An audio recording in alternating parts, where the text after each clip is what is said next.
काही विकास व्हायला पाहिजे तर त्याला विजन पाहिजे, सांगितलेलं ऐकलं पाहिजे. मी आमदार आहे, मी मंत्री आहे, मी पैसे पाठवतोय, मी काय काय म्हणत तीच बरोबर दिशा. ही अशा पद्धतीनं कसं चालेल का? निकृष्ट दर्जाची कामं शहरात होत आहेत. पैसा वाया जातोय सरकारचा. तुम्ही बारामतीचं नाव घेतलं, ते बारामतीत ते कामं पैसे टाकते पण त्या कामावरती स्वतः उभारते, म्हणून ती कामं दर्जेदार होत आहेत. या पुण्याकडनं बघा स्मारक, ते शिवाजी महाराजांची मावळे कशी उभे आहेत गावतात, कडू गावतात उभे आहेत. लाज वाटली पाहिजे आम्हाला. मालोजीराजांचं समाधीचं शहर म्हणतात. हर्षवर्धन पाटील काय म्हणाले? त्यांनी मला असं थेट सांगितलं होतं की तुम्ही यावेळेला कुठलाही उमेदवार द्या, तुमचा उमेदवार निवडून आणण्यासाठी आम्ही तुम्हाला सहकार्य करू. मी म्हणलं आम्ही घड्याळावर लढणार आहे. तर त्यांनी मला सांगितलं ठीक आहे, घड्याळावर लढा, आमची काय अडचण नाही. आम्ही तुम्हाला इतकं क्लिअर बोलणं झालं, इतकं क्लिअर बोलणं झालेलं वारंवार नेत्यांना सांगितलं, इथल्याही नेत्यांना आणि वरच्याही नेत्यांना. मग आता कुठल्या वरच्या निवडणुकीत त्यांचं सहकार्य घेताना तुम्हाला चालतं, आणि आमच्या गावगाड्याच्या राजकारणात आम्ही सहकार्य घेतलं तर आता का वाईट वाटतं? आता तुम्ही अजितदादावर मंत्री असता तर मी जिल्हाध्यक्ष म्हणून 8-10 वर्ष काम करतोय. मला काय दादाच माहित नाही, काय पोळ्यान दूध पितोय. या गारटकरला संपवण्यासाठी, गारटकरच्या मागच्या सगळ्याच कार्यकर्त्यांना संपवायचं, तर त्यापेक्षा आम्ही काय जे असेल ते आमच्या पद्धतीनं राजकारण करू. कशाला तुमच्या पाठीशी यायचं? पैसेवाल्यांची राजकारणात चलती आहे, पण संघटनेची सिस्टीम बिघडली आहे असं सांगत राज्यातली वेगळी निवडणूक लढतोय असं सांगणारे प्रदीप गारटकर आपल्याबरोबर आहेत. इंदापूर नगराध्यक्षाच्या निवडणुकीत तुम्ही शक्ती प्रदर्शन केलं, आता काय काय मुद्दे असे? शहराचा तर विकास करण्याचं जे काही ध्येय आहे ते अगदी सुरुवातीपासून आहे. आम्ही पण आपलं गाव हे कसं असलं पाहिजे या विषयावरती प्रत्येकजण आपलं एक विजन ठेवून काम करत असतो. मी नगरपालिकेमध्ये 92 ते 97 स्वतः नगराध्यक्ष असताना आणि त्याआधीसुद्धा मी शहरामध्ये काम करत असताना एक आपलं गाव आदर्श गाव असावं, कसं असावं हे एक विजन त्या काळापासून ठेवलं. त्या दिशेनं धडपडलो, असंख्य पद्धतीचे संघर्ष केले, प्रयत्न केले. त्यातून बऱ्याचशा काही नाविन्यपूर्ण गोष्टी आम्ही घडवल्या. यानंतरच्या काळामध्ये ते जे काही आमचं विजन आहे ते अर्धवट राहिलं. त्यामध्ये आम्हाला म्हणा असं काही त्यामध्ये बदल करता आला नाही. इतर शहरं तुलनेनं पुढे गेली, त्यामुळं आम्ही मागं राहिलं ही एक भावना आमच्या मनामध्ये आहे. अशा पद्धतीचं ग्रामीण भागातलं एक आदर्श शहर हे उभं करणं हे पहिलं माझं ध्येय आहे. आणि ते नुसतंच विकासाच्या दृष्टीनं असं नाही, ती एक प्रकारची विकासाची सूज होईल, पण एक सगळा खेळत आहे. ही माझं गाव आहे, इथलं समाज, ते सगळ्या जाती धर्माची लोक गुण्यागोविंदाने राहतील. इथलं धार्मिक सामाजिक चांगल्या पद्धतीचं वातावरण राहील, गावचं गाव पण जपलं जाईल. हा देखील नगरपालिकेत बसलेल्या लोकांनी विचार करायचा असतो, आणि याला स्थानिक स्वराज्य संस्था असं म्हटलं जातं. तर अलीकडच्या काळामध्ये नगरपालिकेत जे जाऊन बसायचं तर तिथं ते एक सत्तेचं सेवेचं केंद्र म्हणून तिथं काम करायचं ही कल्पना दूर दूर जात गेली, आणि आता ते सेवेपेक्षा सत्तेचं केंद्र बनवण्याचं काम त्या ठिकाणी होत आहे. आणि त्यातनं राजकारणाचा अड्डा तिथं बनतोय. राजकारण आम्हीच जरूर करतोय, पण राजकारण करताना ज्या सत्तेसाठीचा उद्याचा संघर्ष आहे तिथं काही मीच जायला पाहिजे होतं असा मुळीच आग्रह नव्हता, आजही नाही. परंतु आम्ही ज्या पक्षातनं काम केलं त्या पक्षातल्या नेत्यांनी आमचं म्हणणं ऐकलं नाही. सहजासहजी जे आमचे नेते तिथले त्यांचे जवळचे 2-4 लोकांची नावं मी दिलेली होती. यांच्यापैकी कोणालाही उमेदवारी द्या, निवडून आणण्याची जबाबदारी तुम्ही जसे कॅबिनेट मंत्री आहात तसं मी जिल्ह्याचा अध्यक्ष आहे, त्यामुळं माझी देखील तेवढीच जबाबदारी आहे, याची जाणीव मला आहे. मी कुठेही कमी पडणार नाही, 100% निवडून आणू. माझे जे विरोधक आहेत ते विरोधक जर मला सांगतायत की तुम्ही यावेळेला कुठलाही उमेदवार द्या, गेल्या 2-5 वर्षातला तर आढावा. म्हणजे हर्षवर्धन पाटील काय म्हणाले? त्यांनी मला असं थेट सांगितलं होतं की तुम्ही यावेळेला कुठलाही उमेदवार द्या, तुमचा उमेदवार निवडून आणण्यासाठी आम्ही तुम्हाला सहकार्य करू. मी म्हणलं आम्ही घड्याळावर लढणार आहे. तर त्यांनी मला सांगितलं ठीक आहे, घड्याळावर लढा, आमची काय अडचण नाही. आम्ही तुम्हाला इतकं क्लिअर बोलणं झालं, इतकं क्लिअर बोलणं झालेलं. वारंवार नेत्यांना सांगितलं, इथल्याही नेत्यांना आणि वरच्याही नेत्यांना. मग आता कुठल्या वरच्या निवडणुकीत त्यांचं सहकार्य घेताना तुम्हाला चालतं, आणि आमच्या गावगाड्याच्या राजकारणात आम्ही सहकार्य घेतलं तर आता का वाईट वाटतं? हा प्रश्न आहे.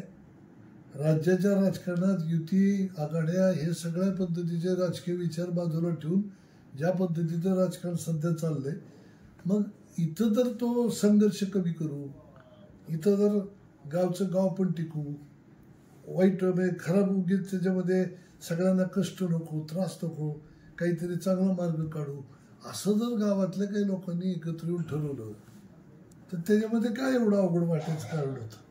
त्यांचं तेच म्हणणं आहे की आम्ही तेच ठरवलंय आणि ह्यांना बऱ्याचशानं उभं केलं. आमचं म्हणणं आहे बऱ्याचशा या पक्षामध्ये अजून आलेले नव्हते, काल आलेत. आमचं म्हणणं असं होतं जे त्यांना घ्यायला माझा काही विरोध नाही, पक्ष वाढवण्यासाठी घेतलंच पाहिजे, मी ते घेतच होतो. आणि बऱ्याचशांना काही गारटकर माहीत नाही किंवा जिल्हाध्यक्ष माहीत नाही असा विषय नाही. पण बऱ्याचशा त्यांनी सुद्धा गारटकरांना टार्गेट करायचंय. गारटकरांची किंमत काही नाही, गावामध्ये 0 आहे, आणि ती जिल्हाध्यक्ष असला तर त्याला कोण विचारतंय, अशी भूमिका घेऊन ते जर खाजगीमध्ये सर्वत्र हे बोलत होते. आम्ही हे नेत्यांना सांगत होतो की तुमच्या जिल्हाध्यक्षाला तुमच्या गावातनं जर उखडूनच टाकायचं असेल तर अशा माणसाला तुम्ही पक्षात घ्यायचं असेल तर घ्या, आमचं काही नाव नाही, पक्षात घ्यायला घेतच होतो तरी देखील. पण लगेच त्याला नगराध्यक्षाचा उमेदवार का? ज्यांनी 20-20 वर्ष कष्ट करून घाम गाळून संघटना टिकवली, वाढवली, म्हणून इथं आमदार आहे ना, म्हणून आमदाराचे तुम्ही मंत्री झाले ना. नसतीच संघटना तर हे आमदार झाले असते. उद्या संघटनेच येतो, तुम्ही पुन्हा पुन्हा संघटनेच बोलता. अहो, मी संघटनेतलाच बेसिक मनुष्य आहे, आणि राजकारणच नीट समजून घ्या. माझी 75,000 मतं होती 2004 साली. मी 80च्या 80 कन्वर्ट केली. 9, 14, 19 कसलंच अस्तित्व ठेवलं नाही. लोक गट आपलं स्वतःचं जिवंत ठेवतात राजकारणात. मी गटच नाही ठेवला.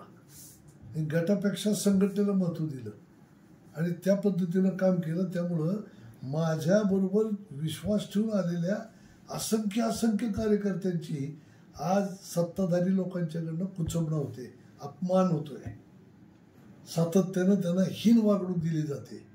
हे वर्षानुवर्ष मी हा अन्याय सहन करत आलो, आणि आज मी समाजाला दाखवून दिलं की माझ्या गावात मी जिल्ह्याच्या गोष्टी बघतोय, आणि माझ्याच गावामध्ये ताकद असताना, समाज बरोबर असताना, आणि माझी भूमिका योग्य असताना, मी स्वतःला उमेदवार मागत नसताना, मी इथं म्हणत होतो मराठा समाजातला उमेदवार द्या. आता खुल्लच बोलून टाकतो की इथं जे काही धनगर मराठा राजकारण जे चालतंय, इथं भरणे मामांनी मराठा समाजाचा उमेदवार निवडून आणला तर त्यांचं तालुक्यामध्ये एक महत्व वाढेल. काय राजकारण माझं चुकीचं होतं? एक चांगला संदेश जाईल तालुक्यामध्ये की जातीवादाचा जो काही शिक्का पडतो तो पुसला जाईल. वाईट होता माझा विचार. हा विचार योग्य आहे का? तुम्ही ज्या पद्धतीनं राजकारण करताय, मला म्हणायचं माझं कुठं काय, हा, माझं कुठं काय? अजितदादा बघत असताय. आता तुम्ही अजितदादावर मंत्री असता तर मी जिल्हाध्यक्ष म्हणून 8-10 वर्ष काम करतोय. मला काय दादाच माहित नाही काय? पोळ्यान दूध पितोय असलं नाही. आपला स्वभाव आहे करायचं तर बेधडक, आमने सामने, रोकटोक, आतून एक बाहेरून एक आपल्याला जमणार नाही. तुम्ही एक कार्यकर्ता करून आमच्या कार्यकर्त्याला ज्यांनी रक्ताचं पाणी करून गारटकरचं नेतृत्व मोठं केलं, फटके कार्यकर्ते, सामान्य कार्यकर्ते, किती हीन वागणूक दिली सांगायला गेलं तर दिवस रात्र पुरणार नाही. सगळं सहन करत हीन म्हणजे अशीच आहे ना, सार्वजनिक पक्षातच ना. नेतृत्वाला तुम्हाला आम्ही मोठं करायला प्रयत्न करायचा, आणि तुम्ही गावागावात जायचं आणि नवीन माणसं पकडायची. आणि ज्या जुन्या कार्यकर्त्याच्या ताकदीवरती तुम्ही आमदार झालाय, ते सगळ्या कार्यकर्त्यांना तुम्ही दुय्यम मागणं, त्याचाच अपमान करायचा. खरं तर तुम्ही संघटनेच्या शिस्तीत वाढलेला आहात आणि अशी ज्यावेळी संघटनेची पद्धत येते त्यावेळी कुचंबना होत नाही का? ही किती वर्ष कुटुंबाला सहन करायचा हा माझ्या समोरचा प्रश्न होता. ते या विषयावरती अनेक वेळा नेत्यांशी बोललो, एकत्र राष्ट्रवादी असतानाही बोललो आणि नंतरही बोललो. पण नेत्यांच्या काही अडचणी लक्षात घेऊन नेते काही यावरती मार्ग काढू शकतच नाहीत. आता त्यांच्या अडचणी काय होते माहीत नाहीत. मी माझं म्हणणं त्यांना पटत होतं, दिसत होतं, मी पुराव्यानिशी सादर केलेलं आहे. पण तरी सुद्धा त्यांना त्यात बदल करावा असं वाटला नाही. मग याचा अर्थ मी असा काढला की आपली गरज पक्षाला संपलेली आहे, नेत्यांना आपली गरज उरलेली नाही. तर जिथं गरज नाही, जिथं म्हणणं ऐकलं जात नाही, थांबायचे कशाला. आता एक महत्वाचा मुद्दा आणखी तो पुन्हा पुन्हा येतोय. तुम्ही म्हणाल की पैसेवाला उमेदवार पाहिजे म्हणून भरत शहांना पक्षात आणलं. भरत शहा असं म्हणतात की जर पैसेवालाच असेल तर टाटा अंबानींनी राज्य केलं असतं, आमच्या विकासाकडे आमच्या कामाकडे बघून लोक आम्हाला मतदान करतायत. टाटा अंबानीने राज्य केलं असतं हे म्हणायला ठीक आहे. आजची समाजाची स्थिती काय आहे? आज राजकारणामध्ये हे ज्या काही पद्धतीनं चुकीचं जे सगळ्या गोष्टी चालल्या त्यात सामान्य कार्यकर्ता येतो का? निवडणुकीच्या रिंगणात उभं राहू शकतो? उभाच राहू शकत नाही, विचार देखील करू शकत नाही. आणि हा जर उद्या बाहेर बाजूला गेला तर जेव्हा समाजामध्ये काही चांगलं काम करायचंय, कष्ट घ्यायचे, घाम गाळायचा आहे, तेव्हा हा कार्यकर्ता जर म्हणला बघा बघा तुमचं तुम्ही घ्या नेत्यांना आणि करा तुमची कामं तुम्ही, काय देतो आपण त्यांना? त्यांना जर आपण त्यांच्या निवडणुका, स्थानिक स्वराज्य संस्था कार्यकर्त्याच्या निवडणुका आहेत, तिथं जर तुम्ही त्यांना किंमतच देणार नाही, कशाला संघटनेत काम करायचं? येणारच नाही तो. याच्यामुळं समाजाचं वाटोळं होईल. त्याच्या समाजाच्या सेवेला कार्यकर्ता उरणार नाही. आणि पैसेवाली लोक सेवेला तिथं समाजात सेवेला पैसे देतील, घ्या काम करून, कॉन्ट्रॅक्ट बेसिसवरती पक्ष चालवावा लागेल.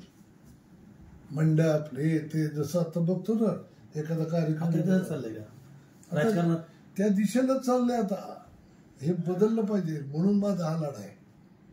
मी या निवडणुकीचं निमित्त करतोय आणि तुमच्या माध्यमातून संपूर्ण महाराष्ट्रातल्या जनतेला संदेश देतोय. माझं म्हणणं जर चुकत असेल तर मला दुरुस्त करा, पण जर माझं म्हणणंच बरोबर असेल तर तुम्ही विचार करा. आणि हा विचार कुणीतरी बोललं पाहिजे, स्पष्ट बोललं पाहिजे. का तर मी समाजात काम करतो, मी काहीतरी समाजाचं देणं लागतो, ही माझी भूमिका आहे. आणि शेवटी हे राष्ट्र बलशाली झालं पाहिजे, नेशन फर्स्ट.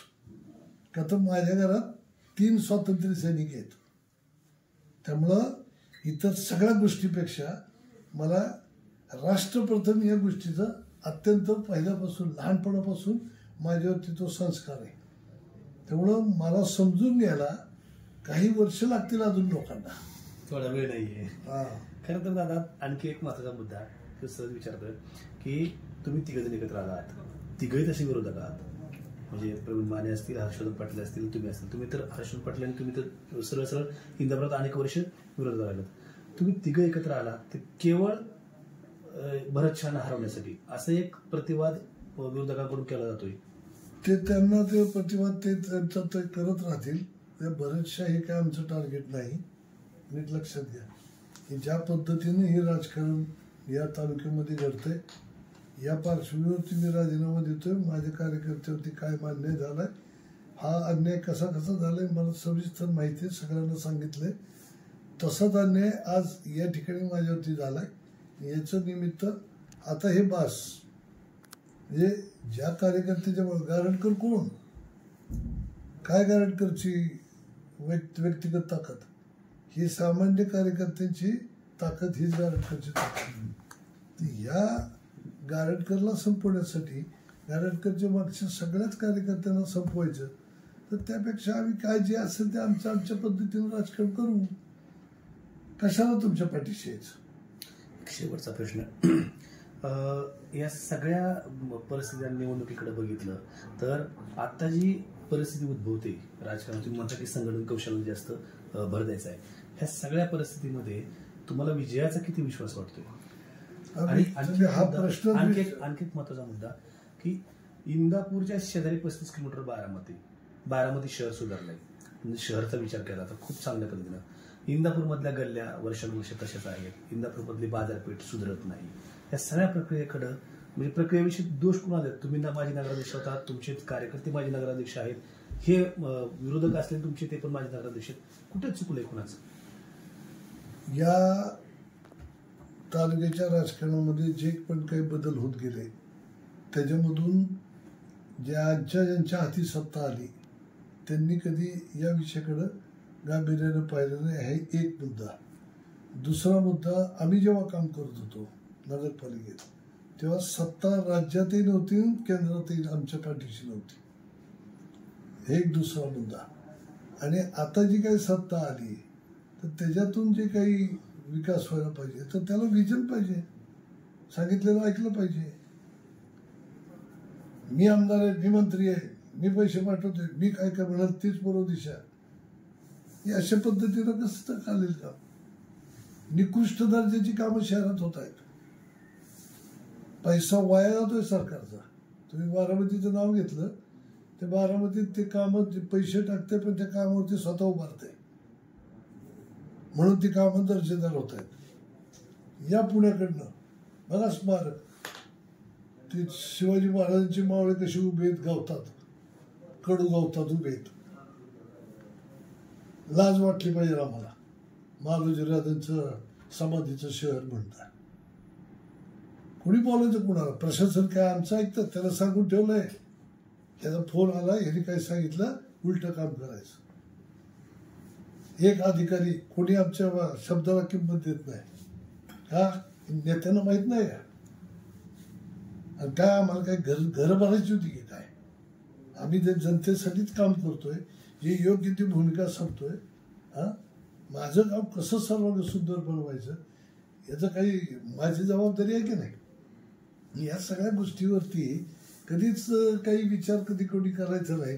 आणि मग राजकारण जर नुसतं करायचं असेल तर तुमचा विकास होणारच नाही.